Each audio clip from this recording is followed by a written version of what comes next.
Call to order the special city council meeting for Wednesday, October 2nd, 2024, at 2:30 p.m. At this time, I'd ask you to please silence your cell phones or put them on vibrate out of respect for those who are addressing the council. Moving on to item number 1 on the agenda, that's a roll call. Blessum. Here. Fuller. Here. Janser. Here. Olson. Here. Here. Ross. Here. Samuelson. Here. Moving on to item 2 on the agenda, that's Pledge of Allegiance. Allegiance to the flag of the United States of America and to the republic for which it stands, one nation, under God, indivisible, with liberty and justice for all.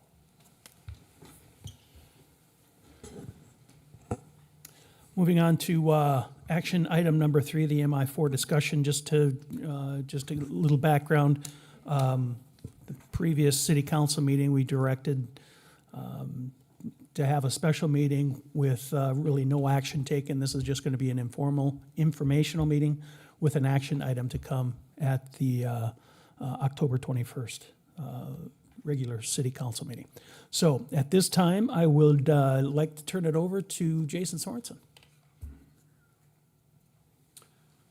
Mr. Mayor, members of council, back by popular demand. It's the Mouse River Plan Roadshow. So, no, in all seriousness, Ryan Ackerman and Jerry Bentz, basically we're just going to take you through the 35 to 40 options that have kind of formed the alignment that we brought forward a couple weeks ago, and just give you guys a better understanding of how we got there and what other options may be available. So with that, I'll turn it over to Ryan Ackerman. Thank you, Mr. Sorensen. Good afternoon, Mr. Mayor, members of the council. Ryan Ackerman here today as the administrator of the Souris River Joint Board. As the mayor alluded to in his opening comments, we don't expect the council to make a decision today, and we're asking that this be brought up, I think, at your second October meeting on the 21st, I believe the date is. What we would ask for is, questions. Comments, dialogue, things like that, where we can understand some of the concerns of the council, and if there are specific questions that we can go to work to answer ahead of your next meeting, we would really appreciate the time and the opportunity to do that, to leave basically no question unanswered here. So my intent is to really cover ground that we've already covered. I will be brief, but I'm going to cover it again just in the interests of maybe a new audience tuning in here and new residents paying attention to what we're up to.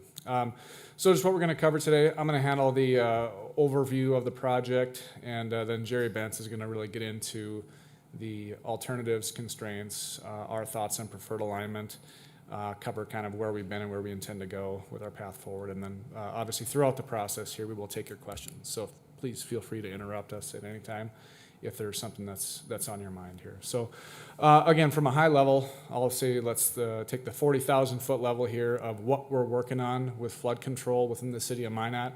The black lines that are on the screen are indicative of phases that are complete or are currently under construction.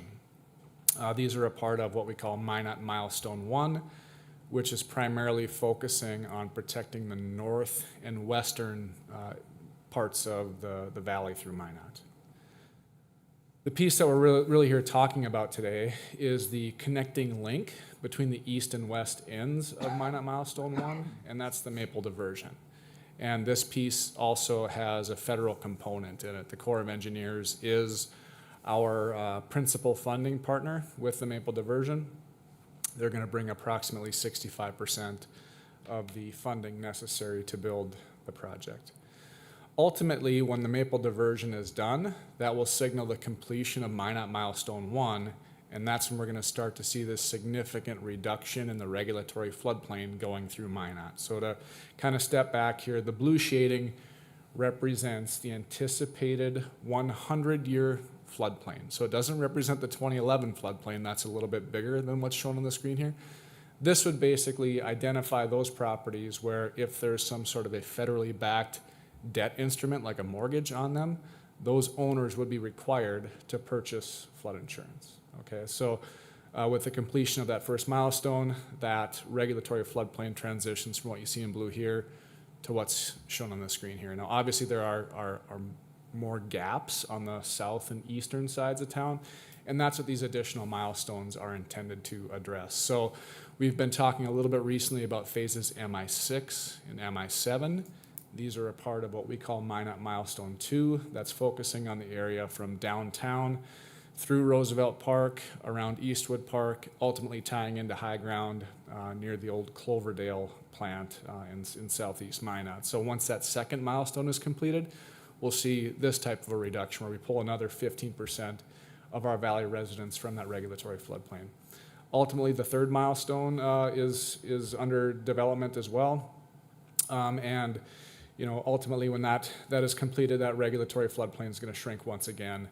And ultimately, when we're done with flood control through the city of Minot, we feel like that regulatory floodplain is going to look something like what you see on the screen here. And I say something like that because there's an ongoing effort right now, and we've tuned you into some of this in previous meetings, where we are looking at value engineering the remaining phases of the project in an attempt to try and find cost-saving measures to combat the effects of inflation that are being driven, by macroeconomic items that we don't really have much control over. So we're trying to save costs to counteract inflation, but we acknowledge and understand that sometimes those cost savings also come at an expense.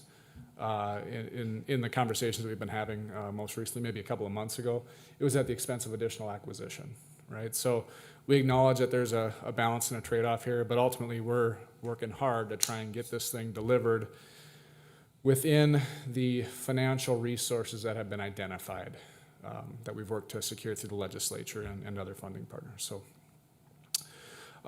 like I mentioned before, this piece does have a federal interest. Back in January of 2022, Senator Hoeven announced that there was $61.5 million that was appropriated for the project, and that came through the Infrastructure Investment and Jobs Act plan. That 61.5 million basically represents the federal share of an overall $95 million phase of the project. State funding is likely to be secured during the upcoming legislative session that starts in January. One thing I want to point out is that the federal appropriation is actually indexed to inflation. Okay, so as inflation has increased from the time that the appropriation was announced and approved in 2022, depending on when construction starts, that federal participation amount will be indexed upwards. So it is indexed to inflation.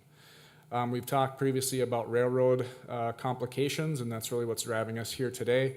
One last thing that I want to just kind of insert into the conversation here with regard to our federal funding partners is that when we start talking about changes to the plan that increase the capital cost over what I'm going to call a baseline, that it's highly likely that those increased costs are going to come at solely local expense.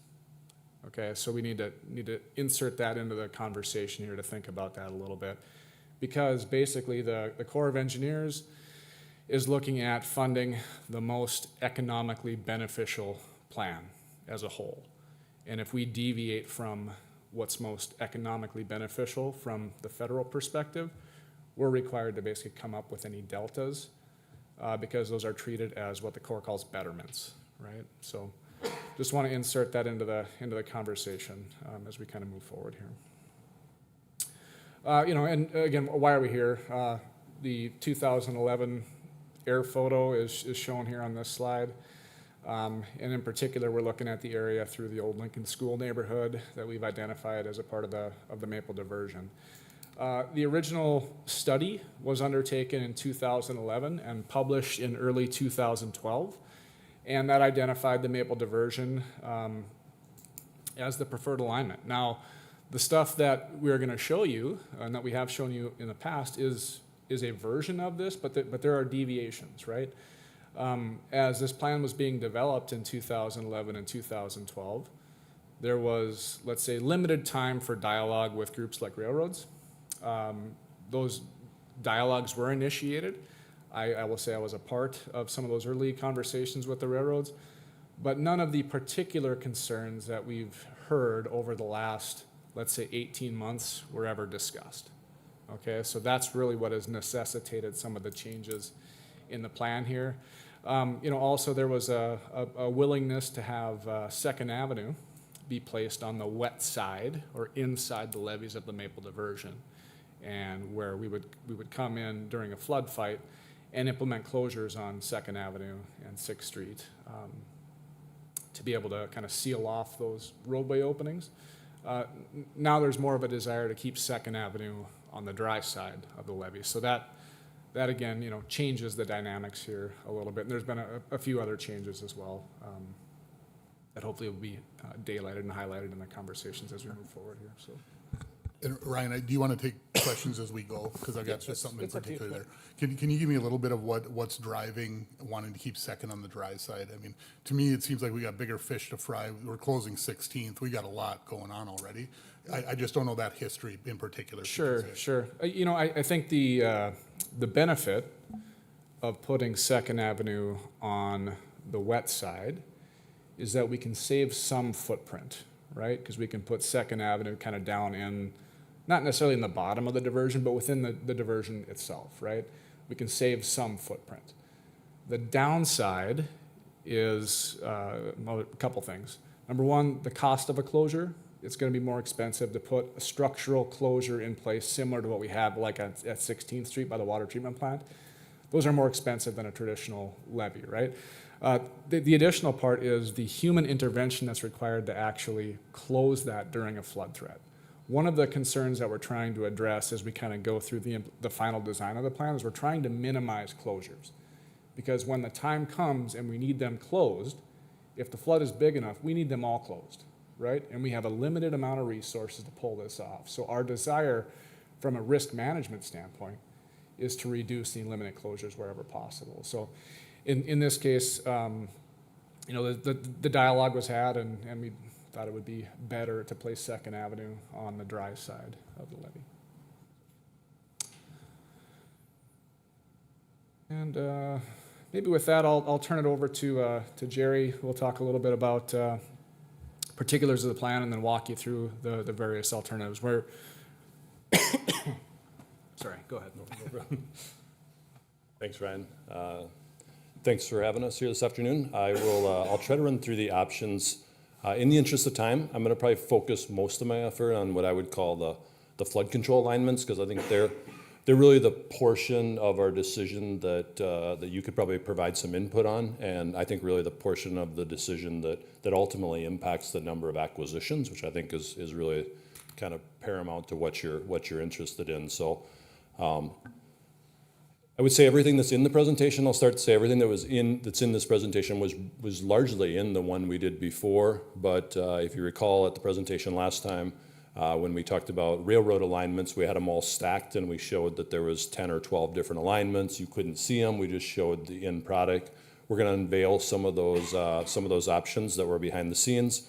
So we'll go through railroad alignments, the bridge alignment. The third part is flood control alignments. That's where I'll spend most of the time. And then there were just some miscellaneous adjustments at the end that I'll show. So I'll just kind of kick off through here. So starting off railroad alignments, and I'll kind of use the first one here just to set the stage a little bit, is as we started working with the two railroads, the two Class 1 railroads, BNSF and CPKC, we also have Amtrak in that area. So we've had a lot of dialogue between the railroads trying to come up with an alignment that could work for their system and that ultimately they would permit us to do if we had any modifications to their systems. In the background of that, I would say we started with, we had a footprint from the PER that Ryan explained that kind of limited where our north side levee would be so that it limited our acquisition. So we were trying to hold that line on the north side and then work through the different railroad components. So early on, I guess the first option that we started with was one that ultimately became very expensive. What the first alignment would have done is the really critical piece that was important to the railroads is the location of their crossing and how far their crossing is from bridges and that type of stuff. So the first alignment, and I'll try to be brief on these, but the first alignment would have involved realigning the lines shown there in red. So we would have been realigning the BNSF rail lines, CP in the red area, actually reconstructing a platform at the Amtrak station, removing signals, a lot of railroad expenses, to the point that it really became too expensive, we felt like, for what we were getting. So we tried to push away from that and tried to come up with something simpler that would have less costs from a railroad improvement standpoint. So that moved us from A to B.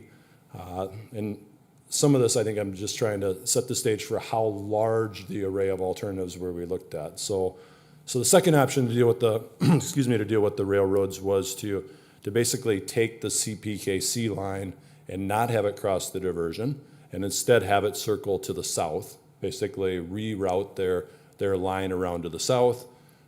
That comes at other costs, for example, the Moose Lodge. It comes at additional curvature in the CPKC line that ultimately wasn't acceptable to them.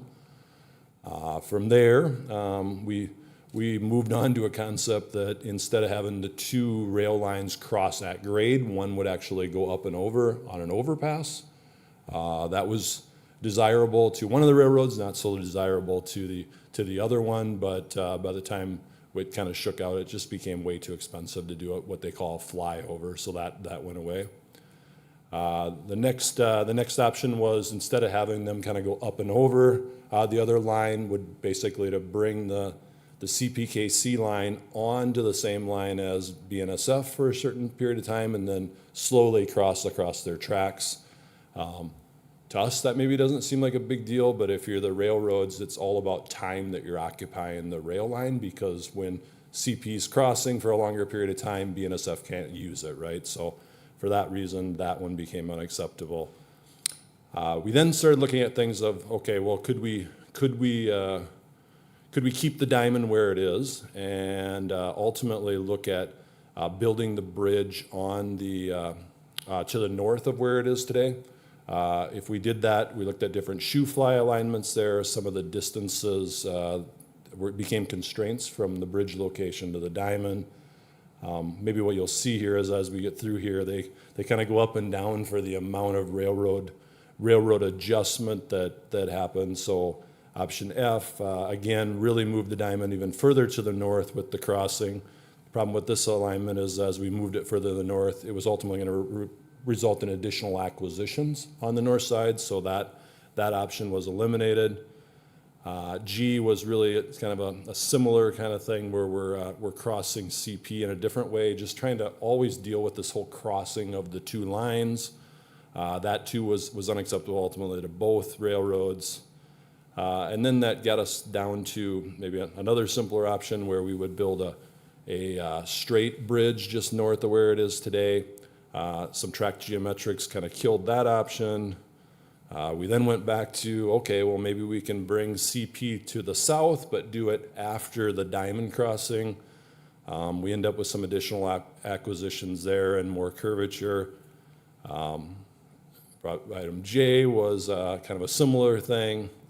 And maybe I'll just go back to where did we end. So at the end of all of those large array, options from A to Z, we ultimately ended up with the concept that the best option appeared to be build the bridge on the alignment of CPKC today and shoe fly or temporary bypass that track during construction. That seemed to be what everybody was most agreeable in.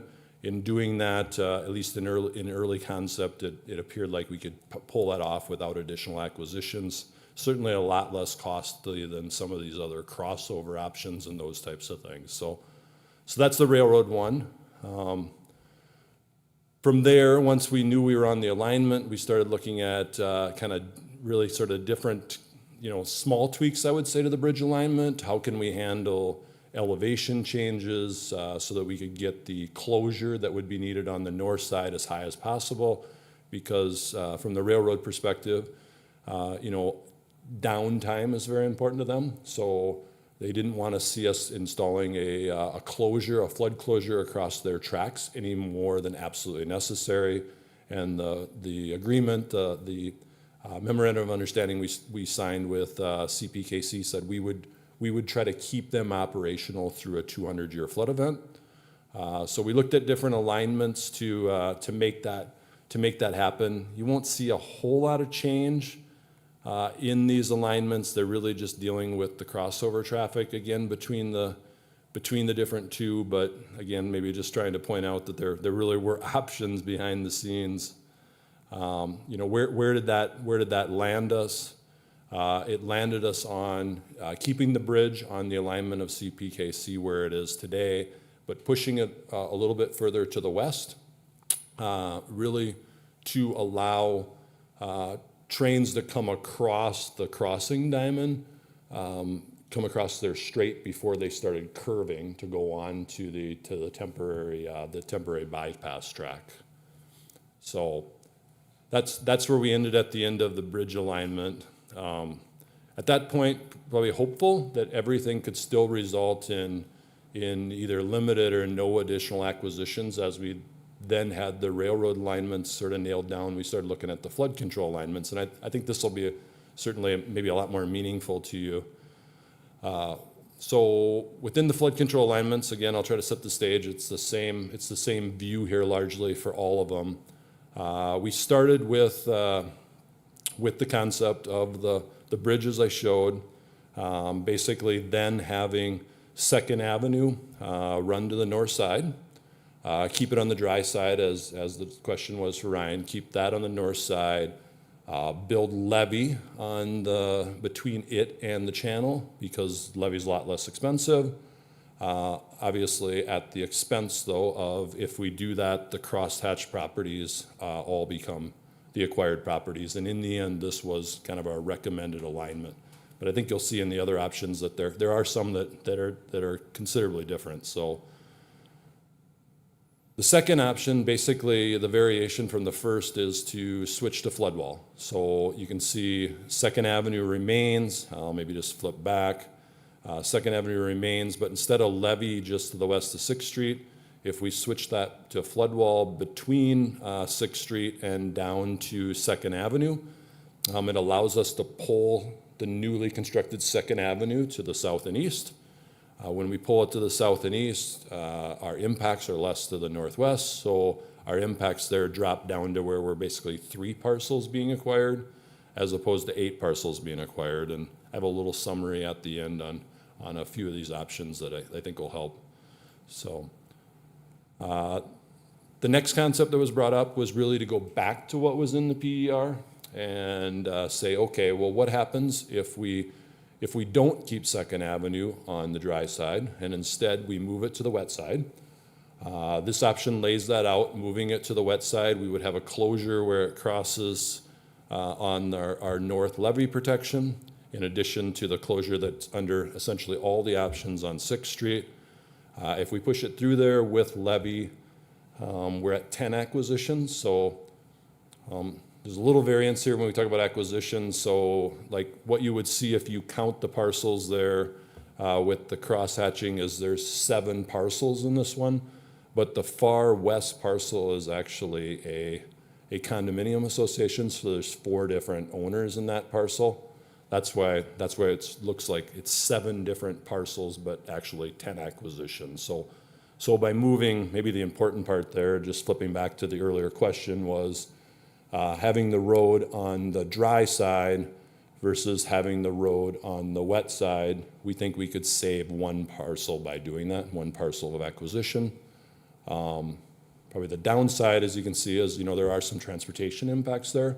Under this option, when we go to the wet side, you can see Central Avenue, we basically have it come to a cul-de-sac because of just bringing the intersection together there. Another variation of that was to further try to minimize the acquisitions, have 2nd Avenue stay on the wet side, change how some of the north-south streets go through there, and put cul-de-sacs on the end of all of those. When we do that, we get down to 2 parcels being acquired or 5 properties. So it definitely saves on the properties if we do flood wall, wet side road, and cul-de-sacs on the adjacent streets. So there was a way to get there. Certainly comes at an increased flood wall cost to do that. The next options, again, just kind of becomes a little bit of a variation here where we don't push 2nd Avenue through. This is the first one where we we say, okay, well, let's assume Second Avenue goes away. Any traffic coming from the west, for example, from 16th, would have to turn and go north and come across on Central through there, but continuing to keep the levee. So the comparison there, I guess, is we're at 9 acquisitions as opposed to kind of 11 under our base option. So we could save a couple of acquisitions if we did that and we kept levee, got rid of Second. The next option, again, sort of further minimizes that by switching the flood wall throughout the length there. So again, we don't push Second Avenue through. We go to flood wall. We're down to 2 parcels, 5 acquisitions in that area. And then, then really we just started some different variations of how would 6th Street cross. So option G here was, a different way of having the intersection of 6th Street, 2nd Avenue, and Central come together. We end up with the same acquisitions, just a different configuration of the roadways there. Again, pretty similar, just trying to deal with how do we have those intersections come together to improve some of the sighting distances, those things. No change in the number of acquisitions. And then sort of again, another variation of kind of how the intersections go together. We can save 5 acquisitions here, but again, most of those acquisitions are coming from just really the switch from levee to flood wall is the big change that happens. Then we have a second set of kind of that same A through I. They're very similar. The difference in these were we were at that point working with CPKC to try to get to a point where we could do the temporary bypass of the CPKC line during bridge construction to happen as far to the east as possible. So you probably, it's hard for you to see, it's gonna be very subtle here, but where CPKC crosses their bridge, this set of alternatives had that pushed about 100 foot further to the west. Since that time, we've reached an agreement with CPKC that we would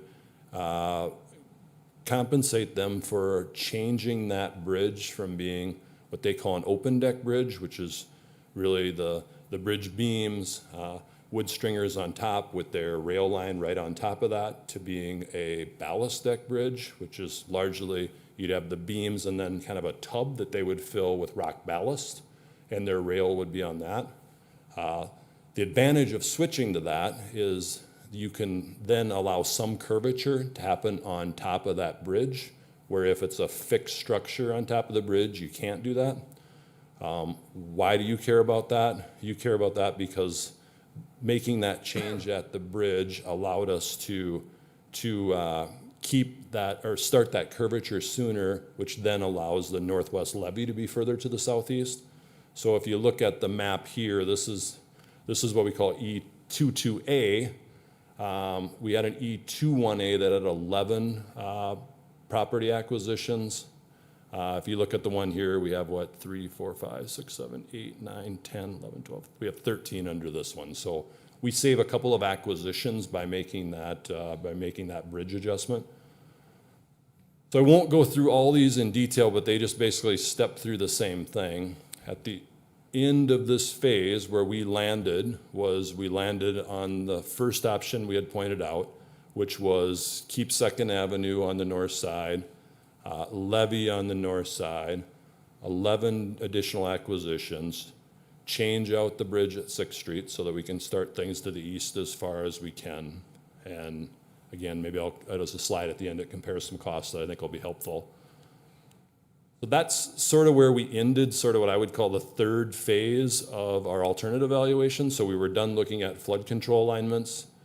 Then we went into kind of a last phase, which was really looked at kind of optimizing some of the transportation and other features.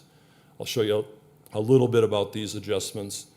They all built off of that concept of levee, keep 2nd Avenue. But what we started looking at was things in the channel. So for example, the first option that looked at was, on the downstream side of the channel where we had it proposed, we were gonna have to acquire some property from BNSF in that area. So the first option said, okay, well, we'll just try to acquire that property. The second variation to that was, well, how about if we narrow up the channel some and avoid the property acquisition in that area? We then held that and then started looking at, okay, well, what could we do at the intersection of 6th, 2nd, and Central Avenue? So we did a couple of options to look at roundabouts or different configurations for the roadway here. We ultimately also then looked at, well, could we squeeze our channel a little bit more downstream of 6th to fully avoid any additional acquisition from BNSF just north of the Amtrak station? Another roundabout concept, and kind of a T to intersection concept with a curve in 6th Street. None of these are resulting in any change to the number of acquisitions, which is why I'm not spending a whole lot of time on it. But and then ultimately arrived at what we called E21A6, which was stepping through the kind of 4 different criteria. This was the option that we recommended at the last meeting. So, you know, it's really just some changes along what happens at 6. Some curvature, still has the 11 acquisitions in it that were proposed at your last meeting. Again, just kind of the close-up view that we showed you at the last meeting of that option.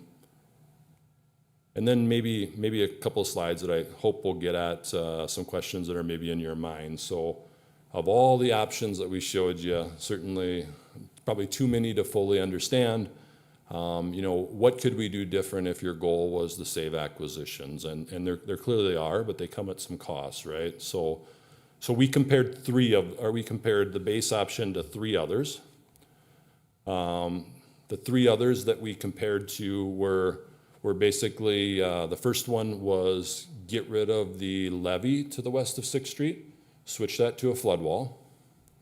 If we switch that to a flood wall, we can save acquisition of 3 parcels or 6 dwellings, right? I'm sorry. Nope, we actually save 5. We go from 11 dwellings being acquired to 6 dwellings being acquired. So we do save some there. We've tried to rough in what does it cost for those acquisitions of the ones that we're saving.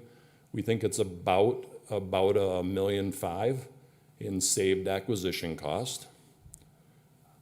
Nope, I take that back, sorry. It's about a $2.1 million in saved acquisition costs. But then the next column is about a $7.4 million additional construction cost. So we save a couple $1 million in acquisitions. We got to spend about $7 million more in the flood wall. So the net is about a $5 million increase to do that.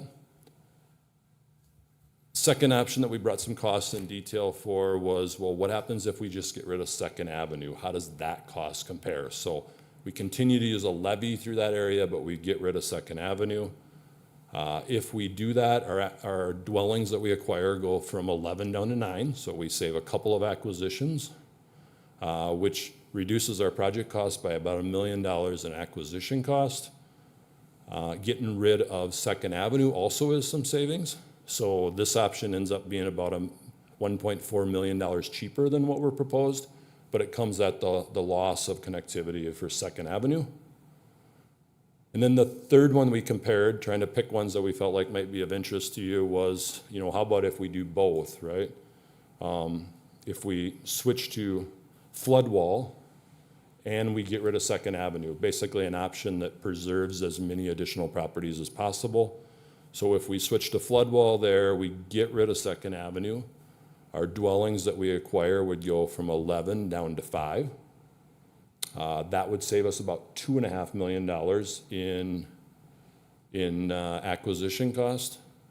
But because of the additional flood wall cost, our construction cost then goes up about 6.9, resulting in a net of about $4.4 million. So tons of information, but I'll just maybe recap. So if we get rid of flood wall, keep 2nd Avenue, we think it's going to cost about $5.3 million more. If we stay with levee, get rid of 2nd Avenue, we think there's a net project cost savings in doing that. And if we go to flood wall and we get rid of 2nd Avenue, We think it's about a $4.4 million increase. But we save quite a few properties, so. I think that might be a really good place to just stop and start taking some questions if you want to jump back to any of the options I breezed over. Paul, just clarification, when we talk about the federal government funding and betterments, why is the alternative to, there's a $1.4 million cost, why is that not the most economically feasible? And why is that not the suggested route, I guess? Sure. No, that's a great question. So, Mr. Mayor, Alderman Pittner, so great question. So, as we build the flood control project, I mean, there's certainly some gray in what gets into the ultimate plan. At least the way that we're viewing it is to the core is that Second Avenue is there today. It's something that we have to give back to the city afterwards. So it's kind of like has to be part of the plan. So we've been able to and essentially kind of throw that option out from a cost standpoint because we're just putting back what was there before. Mike? Thanks, Jerry. So the one that caught my eye, and I'm wondering if there's an easy way to do this, is 2.1D, which preserves Second Avenue, and it puts in the cul-de-sacs. And so if you can jump to that. We'll do that. So a few things around this plan, though. So then, just making sure, first of all, that I'm understanding the drawing. So as you were heading east on Second, coming up to Sixth, that wall then is further back so you can see to the north, right? So that was one of the considerations there. You got a little bit of obstruction looking south, I assume, to be able to see there. So I guess my first question is, what would that intersection look like in this one? Is that a stop sign? Is that the idea? It is. That would be a That's stop sign, okay. And then with that, what was the reasoning behind all the cul-de-sacs? Is there any reason that we would need to do those? Sure, Mr. Mayor, Alderman Blessum. So the idea with the cul-de-sacs really comes back to probably something Ryan talked about earlier, was just closures, right? So if we were to leave those roadways go south, they would have to cross through the flood wall at each of those locations, which is going to lead to another emergency closure, but also going to lead to some sight distance issues. If that's your question, or you? No, actually, no, it's actually the opposite. So my question would be, at the corner in particular of 7th and Central, why would we not just have that be a curved route there? Why do we need the cul-de-sac headed east? Oh. Why do we even build all that out, remove the snow, do all of that junk? Yeah, so that's a good question. So if you probably have to look close to see it, but on those cul-de-sacs, like for example, on Central, east of 7th, there's an alleyway behind the properties that we're trying to preserve, and then there's a driveway that comes into the property on the south side, and you gotta look really close to Yep. kind of see the little, I see it. almost little nooks stick out. Same situation, going south on 7th. They also have a driveway that comes in there, so we're preserving access to that driveway. And then obviously on 6th, I'm sorry, on 8th, when you go south on 8th, there's some property down there. So we're really connecting into what's there today. And then continuing with that thought on 8th, is that, so does that preserve a driveway that's right there right now, right at the north corner of that? Is that, because the cul-de-sac looks too far north to me.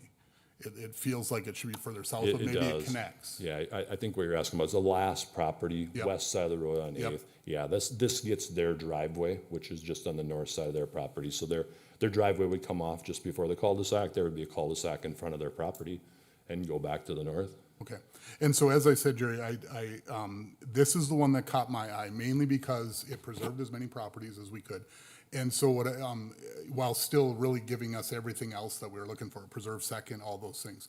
So do you have an idea based on, I know you put a grid of those Yeah. ones, do you have a quick idea of how that compares? Cost-wise? Yep. Yeah, I do. I mean, I think from a cost standpoint, and that was, we had to pick a few because we didn't want to spend the time and energy in developing costs for all these options. But I'll just go back to the table and maybe touch on a couple of things. So when you go between what we call E21A and 2B, really the differences from a construction cost standpoint is switching to flood wall. That's really the primary difference between those two. So that levy to flood wall change in there is about a $7.5 million cost of flood wall. So when we, the option that you're pointing out there, we would have that switch largely. So we're probably a $7.5 million property cost change there. We did on the table, so we could try to do math on the fly. Yep. We did on the table the baseline option where we had 11 acquisitions. What we did for those 11 acquisitions in the baseline is we assumed that the cost of acquisition to account for compensating the property owner, inspecting the property prior to demolition for asbestos hazardous material removal, demolition of the property, kind of administrating the acquisition. We assumed that that total cost of each property would be twice the current assessed market value. So the 11 properties that we're proposing in the baseline, we're assuming that acquisition of those would be about $3.5 million or $3.6 million.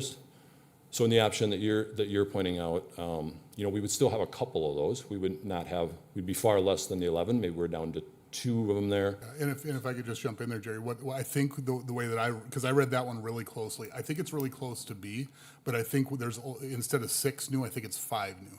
Because I think all you end up with are the very west properties at first and second.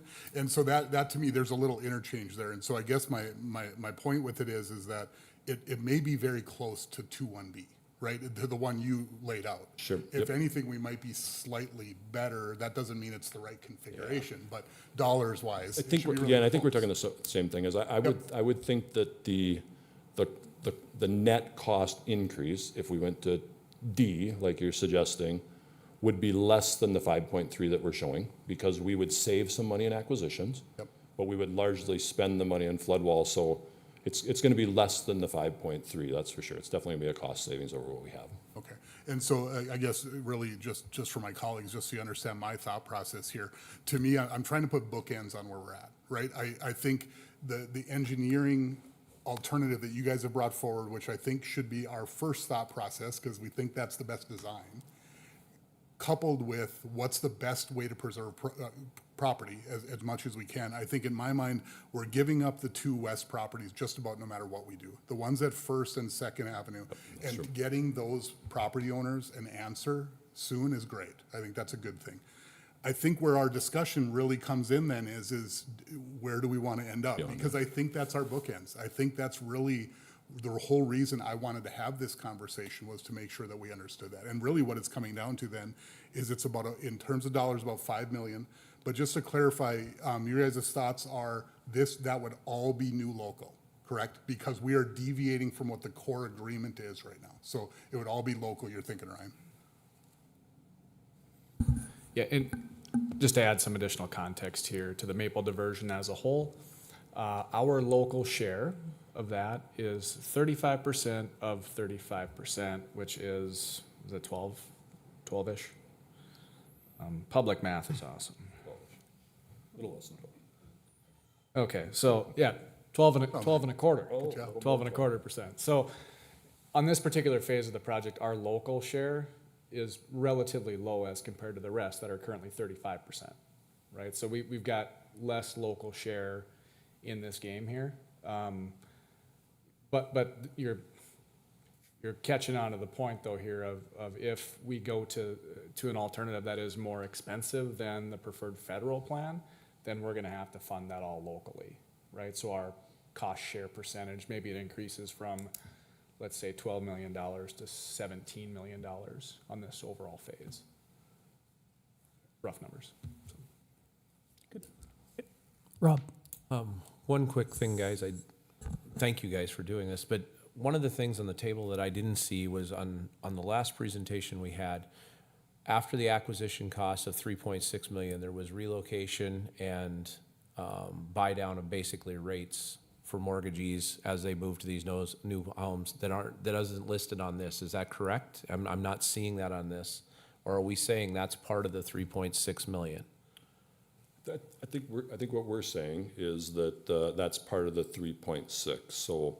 So what we've done is taken assessed value, multiplied it by 2, because we don't totally know, but to give us an idea of where that would be, the 2 times it should account for a difference in appraised value versus assessed value, should allow us to demo the properties, should allow us to adjust for the relocation costs.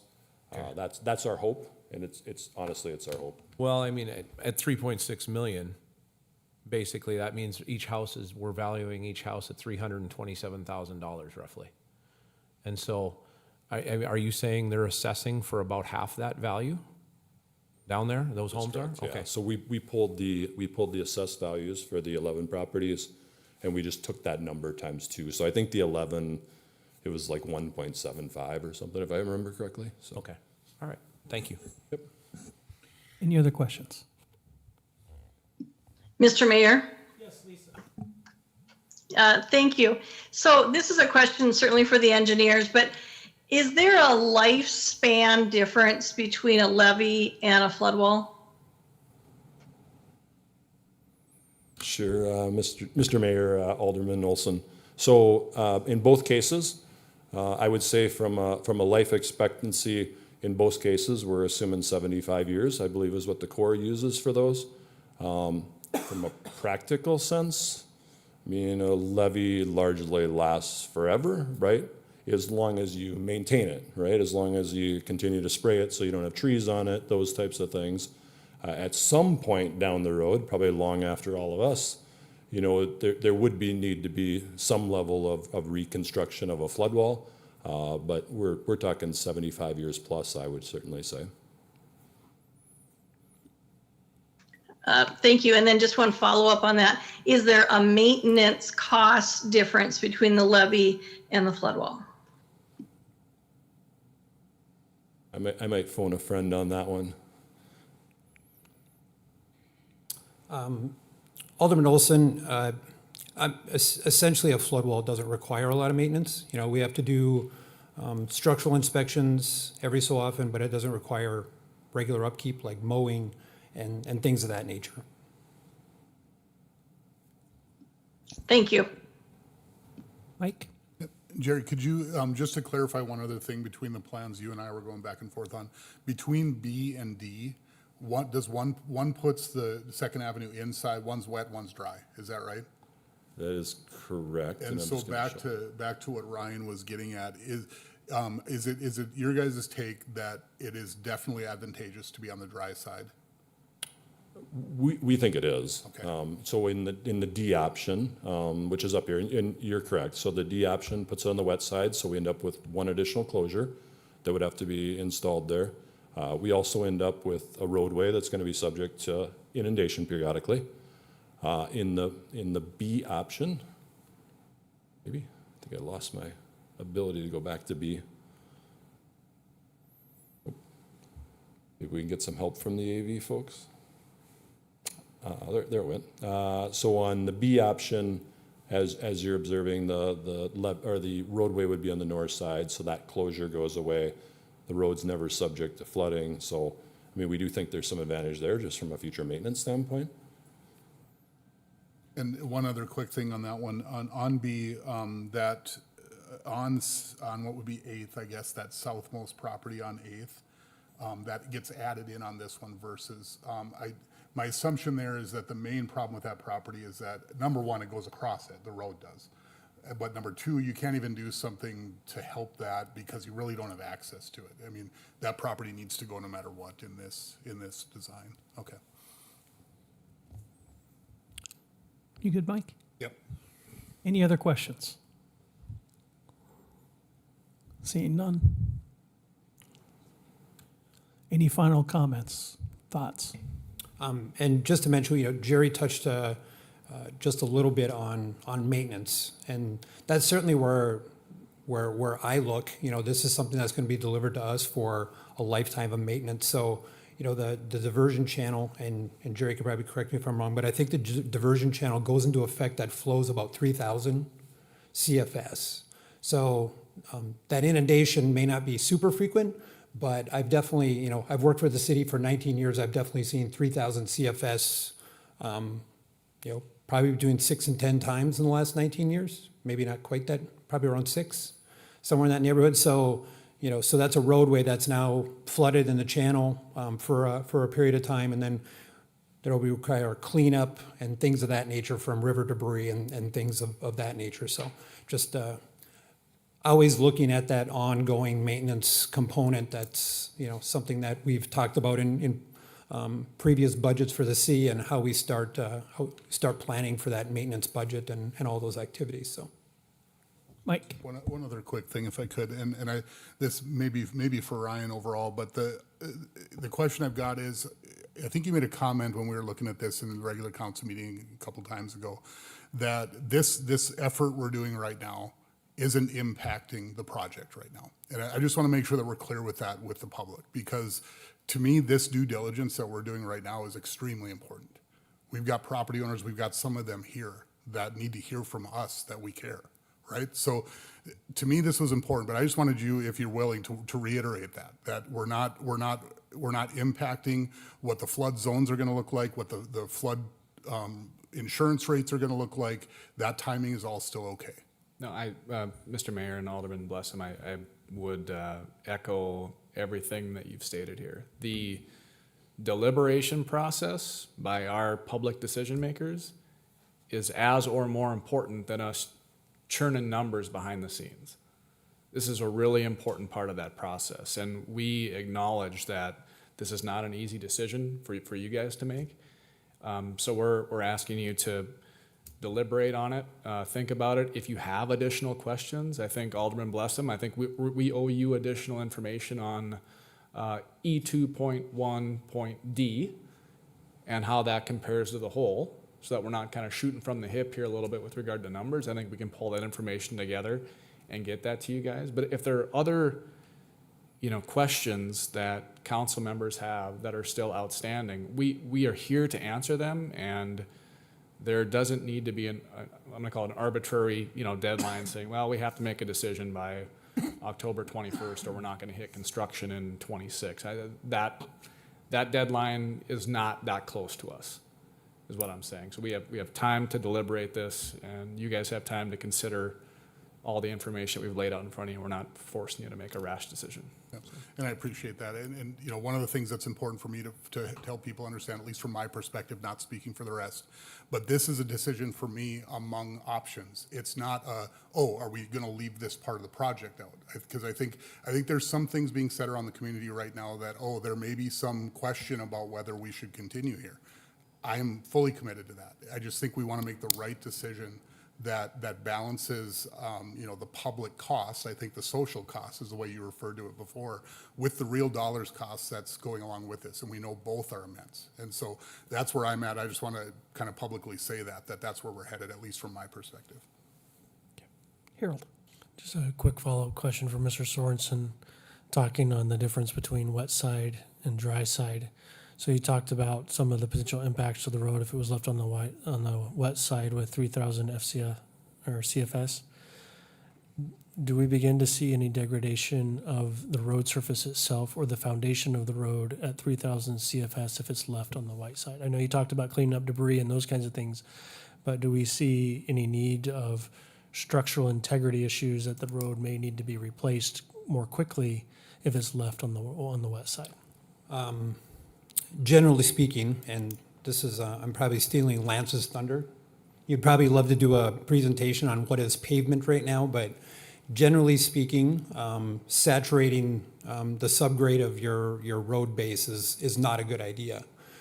So I'm guessing, design-wise, we would probably have to look at, a reinforced concrete road, which would be, obviously more expensive than an asphalt road, but those things would have to be analyzed so that we're not dealing with a road that falls apart every time it floods too. Paul? Thank you, Mr. Mayor. Maybe Dave, funding, where do the dollars come from, or Ryan, is it from sales tax?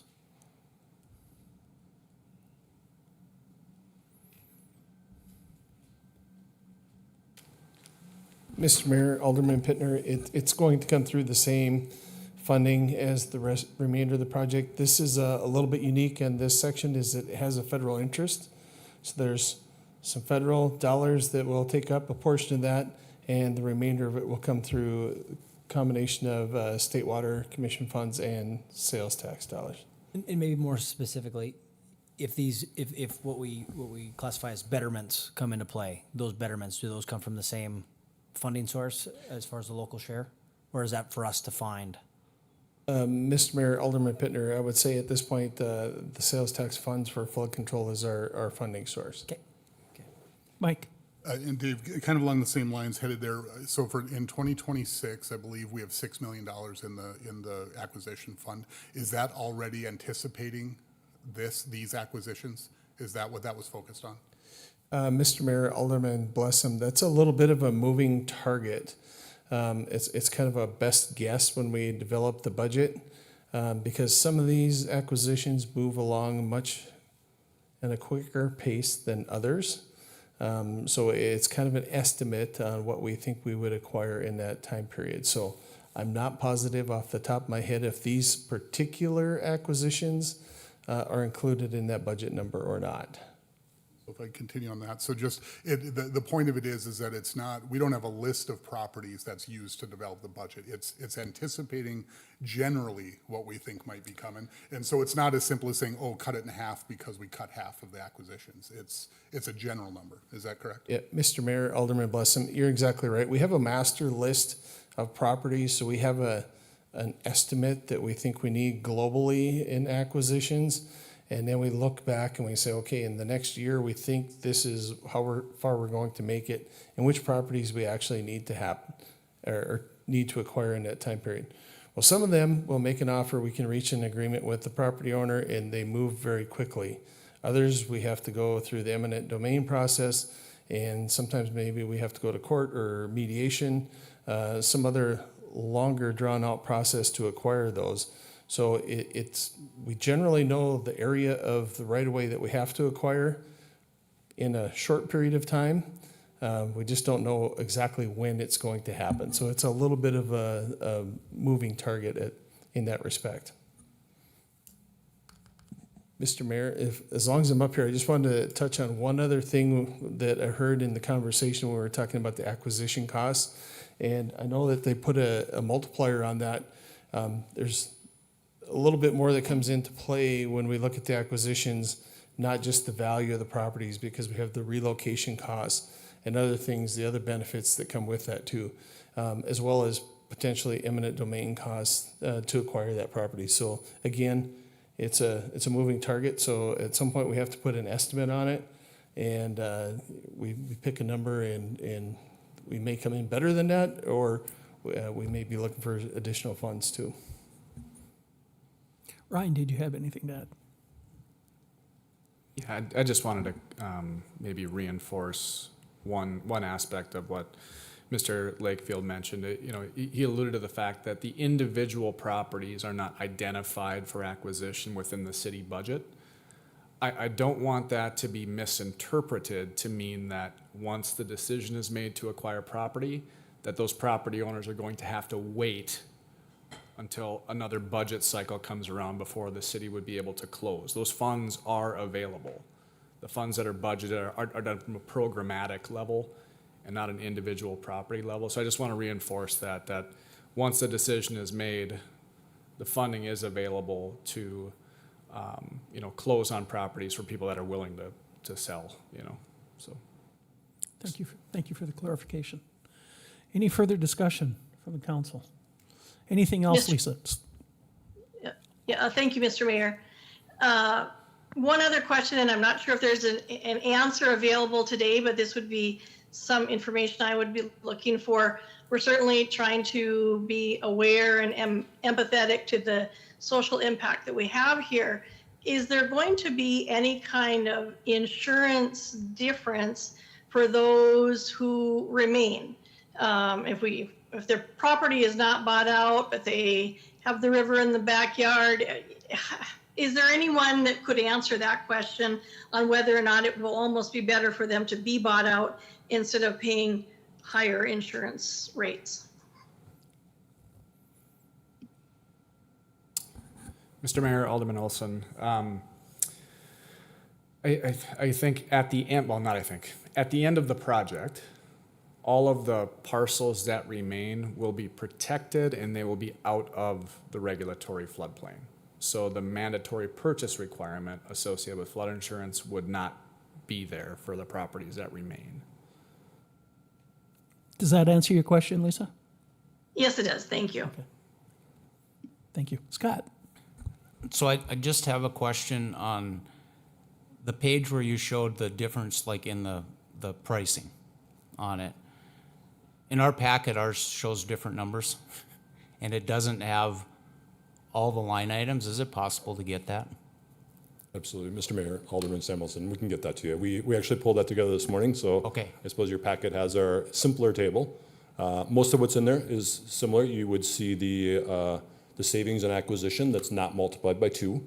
That's really the big difference that you would see there. But yes, we can definitely provide you that slide afterwards. Okay, thank you. Here. In addition to that, not only will it be provided to the council, but we'll update those slides that's available to the public that will be attached to this meeting as well, so the public can see those also. Anything else? Thank you. Thank you. Anything from the council? If not, we will move on to action item 4, and that's adjournment. So moved. We have a motion. Is there a second? Second. All in favor, say aye. Aye. We are adjourned.